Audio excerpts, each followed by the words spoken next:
नमस्कार। आज के इस एक्सप्लेनर में हम एक बहुत ही कमाल के सफर पर चलने वाले हैं। हम बात करेंगे रोशनी की, ब्रह्मांड के विशाल पैमाने पर प्रकाश कैसे पैदा होता है, वहां से लेकर हमारे घरों को रोशन करने वाले लैंप्स की शानदार इंजीनियरिंग तक। तो चलिए बिना देर किए शुरू करते हैं। सबसे पहले एक काफी दिलचस्प सवाल से शुरुआत करते हैं। आपने कभी किसी लोहार को लोहे को गर्म करते हुए देखा है? जब धातु को भट्टी में तपाया जाता है तो वो पहले लाल और फिर एकदम सफेद चमकने लगती है ना? ऐसा इसलिए होता है क्योंकि जब भी किसी चीज को 800 डिग्री सेल्सियस से ज्यादा गर्म किया जाता है तो उसकी जो थर्मल एनर्जी या ऊष्मीय ऊर्जा होती है वो रेडिएंट ऊर्जा में बदल जाती है। और यही वो पॉइंट है जहां गर्मी हमें दिखने वाले प्रकाश यानी विजिबल लाइट का रूप ले लेती है। तो आज के इस एक्सप्लेनर में हमारा रोड मैप कुछ ऐसा रहेगा। हम फिजिक्स के बिल्कुल बेसिक सिद्धांतों से अपनी बात शुरू करेंगे और फिर धीरे धीरे प्रैक्टिकल इंजीनियरिंग की तरफ बढ़ेंगे। यानी प्रकाश क्या है, स्पेक्ट्रम कैसे काम करता है, प्रदीपन के नियम क्या हैं और बल्ब या लैंप का पूरा एवोल्यूशन कैसे हुआ, ये सब हम आज कवर करने वाले हैं। चलिए अपने पहले पड़ाव से शुरू करते हैं, प्रकाश की असल प्रकृति यानी द नेचर ऑफ लाइट। ये समझना बहुत जरूरी है कि प्रकाश वास्तव में रेडिएंट ऊर्जा का ही एक रूप है। अब लाइट काम कैसे करती है? ये असल में एक इलेक्ट्रोमैग्नेटिक वेव की तरह बर्ताव करती है और इसका नेचर ड्यूअल होता है। मतलब ये कभी एक लहर या तरंग की तरह बर्ताव करती है तो कभी एक कण यानी पार्टिकल की तरह। और इसकी स्पीड, वो तो सच में दिमाग घुमा देने वाली है। वैक्यूम में प्रकाश 3 लाख किलोमीटर प्रति सेकंड की रफ्तार से दौड़ता है। सोचिए, 1 सेकंड और 3 लाख किलोमीटर पार। और इस असीम ऊर्जा का हमारा सबसे बड़ा और अल्टीमेट सोर्स क्या है? बिल्कुल, हमारा सूर्य। सूरज के कोर में एक बेहद शक्तिशाली रिएक्शन चल रहा है जिसे हम न्यूक्लियर फ्यूजन कहते हैं। वहां हाइड्रोजन के परमाणु लगातार आपस में टकराकर हीलियम बना रहे हैं। इसी जबरदस्त टकराव से भारी मात्रा में गर्मी और रोशनी पैदा होती है, जो रेडिएशन के जरिए धरती तक पहुंचती है। और आपको जानकर हैरानी होगी कि सूरज की बाहरी सतह का तापमान ही लगभग 6000 डिग्री सेल्सियस तक पहुंच जाता है। तो अब जब हम सोर्स को समझ चुके हैं तो आइए देखते हैं कि ये विशाल ऊर्जा इलेक्ट्रोमैग्नेटिक वेव के एक बड़े से स्पेक्ट्रम में कैसे फिट बैठती है। इलेक्ट्रोमैग्नेटिक वेव्स की पूरी एक फैमिली है। एक तरफ हमारे पास गामा और एक्सरे जैसी किरणें हैं। इनकी वेवलेंथ सबसे कम होती है, लेकिन इनकी पेनिट्रेशन क्षमता या भेदन शक्ति इतना हाई होता है कि ये हमारे शरीर के लिए बहुत खतरनाक हो सकती हैं। लेकिन इसके ठीक उलट स्पेक्ट्रम के बीचों बीच एक बहुत ही छोटी सुरक्षित सी जगह है, विजिबल लाइट, यानी वो रोशनी जो हम इंसान देख सकते हैं। ये 3800 से 7800 एंगस्ट्रॉम के बीच आती है और इसके आगे जाएं तो हमें इंफ्रारेड और रेडियो तरंगें मिलती हैं, जिनकी वेवलेंथ सबसे लंबी होती है। अब यहाँ ध्यान देने वाली बात यह है कि इस विजिबल स्पेक्ट्रम के अंदर भी हर रंग की अपनी एक अलग वेवलेंथ होती है। लाल रंग की वेवलेंथ सबसे लंबी होती है, जिसकी वजह से ये सबसे ज्यादा दूरी तय कर सकता है।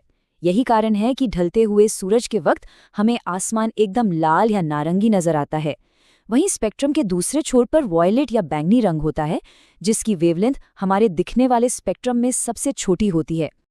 अब इस नंबर को देखिए, 5500 एंगस्ट्रॉम। यह नंबर कोई आम नंबर नहीं है। यह हरे रंग की रोशनी की एकदम सटीक वेवलेंथ है। और मजेदार बात यह है कि इंसानी आंखें सफेद रोशनी के लिए नहीं, बल्कि इस खास हरे रंग के लिए सबसे ज्यादा संवेदनशील होती हैं। हमारी आंखें इसी वेवलेंथ को सबसे आसानी से और सबसे बेहतर तरीके से पकड़ पाती हैं। फिजिक्स के इन शानदार कॉन्सेप्ट्स के बाद अब इंजीनियरिंग की दुनिया में कदम रखते हैं। आखिर इंजीनियर इस विजिबल लाइट को नापते और कैलकुलेट कैसे करते हैं? आइए इसके मैकेनिक्स को समझते हैं। सबसे पहला और बेसिक टर्म है ल्यूमिनस फ्लक्स। इसे अगर बहुत ही आसान भाषा में कहें तो किसी भी लाइट सोर्स से हर 1 सेकंड में निकलने वाली कुल प्रकाश ऊर्जा की मात्रा को ल्यूमिनस फ्लक्स कहते हैं। इसे ल्यूमिन में नापा जाता है। ये बस हमें ये बताता है कि किसी सोर्स से कुल कितनी रोशनी बाहर आ रही है। इसके बाद आता है सॉलिड एंगल यानी घन कोण। इसे विजुलाइज करना बड़ा मजेदार है। इमेजिन करिए कि आप एक अंधेरे कमरे में दीवार पर फ्लैशलाइट मार रहे हैं। वो रोशनी एक पॉइंट से शुरू होकर आगे 3D आकार में चौड़ी होती जाती है ना? बस प्रकाश के इसी 3D फैलाव वाले कोण को सॉलिड एंगल कहते हैं और इसे स्टेरेडियन में नापा जाता है। अब अगर हम पहले वाले फ्लक्स और इस सॉलिड एंगल को मिला दें तो हमें मिलता है ल्यूमिनस इंटेंसिटी। ये टर्म हमें ये बताता है कि किसी एक खास दिशा में प्रति इकाई सॉलिड एंगल में वो रोशनी कितनी ज़्यादा कॉन्सेंट्रेटेड है, यानी रोशनी की तीव्रता कितनी है, और इसकी गणना हम कैंडेला में करते हैं। रोशनी को नापना तो ठीक है, लेकिन हमारी आंखों की भी तो एक लिमिट है। इसे हम ग्लेयर या चकाचौंध कहते हैं। जब हमारी आंखों में बहुत ज्यादा और अनकंट्रोल्ड रोशनी सीधे पड़ती है, जैसे अचानक से सूरज की तरफ देख लेना या रात में किसी गाड़ी की हाई बीम आंखों पर पड़ना, तो आंखें चौंधिया जाती हैं। ये बहुत अनकंफर्टेबल होता है और कुछ देर के लिए हमें साफ दिखना भी बंद हो जाता है। अब इंजीनियरिंग की दुनिया में एक और बड़ी जंग चलती है, परफेक्ट एफिशिएंसी और असल दुनिया की धूल मिट्टी के बीच की जंग। यहाँ दो फैक्टर काम आते हैं। पहला है यूटिलाइजेशन फैक्टर, जो ये बताता है कि बल्ब ने जितने ल्यूमिन पैदा किए उसमें से असल में हमारे कितने काम आए। और दूसरा है डेप्रिसिएशन फैक्टर, ये मापता है कि जब बल्ब एकदम नया और साफ था तब उसकी रोशनी कैसी थी, और धूल भरे असल माहौल में समय के साथ वो रोशनी कितनी कम हो गई। तो इन सारे मैथ्स और मेजरमेंट्स को समझने के बाद अब उन चीज़ों पर बात करते हैं जो असल में ये रोशनी पैदा कर रही हैं। चलिए लाइट सोर्सेस को कैटेगराइज करते हैं। अगर हम लाइट के सोर्सेस को बांटें तो ये मुख्य रूप से दो ही हैं। एक तरफ हमारे प्राकृतिक यानी नेचुरल सोर्स हैं, जैसे हमारा सूरज और रात के आसमान में चमकते तारे, और दूसरी तरफ हैं हमारे बनाए हुए आर्टिफिशियल सोर्स, जिनका आविष्कार हमने अंधेरे को भगाने के लिए किया है। पुराने जमाने की जलती मशालों और लालटेन से लेकर आज के मॉडर्न इलेक्ट्रिक बल्ब तक, ये सब इसी कैटेगरी में आते हैं। आज के समय में इंजीनियरों ने इन इलेक्ट्रिकल लैंप्स को 3 मेन कैटेगरीज में बांट दिया है। पहला है इनकैंडेसेंट लैंप, जिसमें टंगस्टन और कार्बन फिलामेंट वाले पुराने पीले बल्ब आते हैं।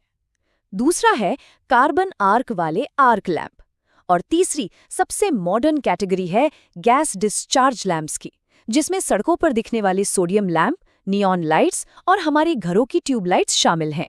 अब हम इस एक्सप्लेनर के सबसे दिलचस्प हिस्से पर आ गए हैं, लैंप का इवोल्यूशन।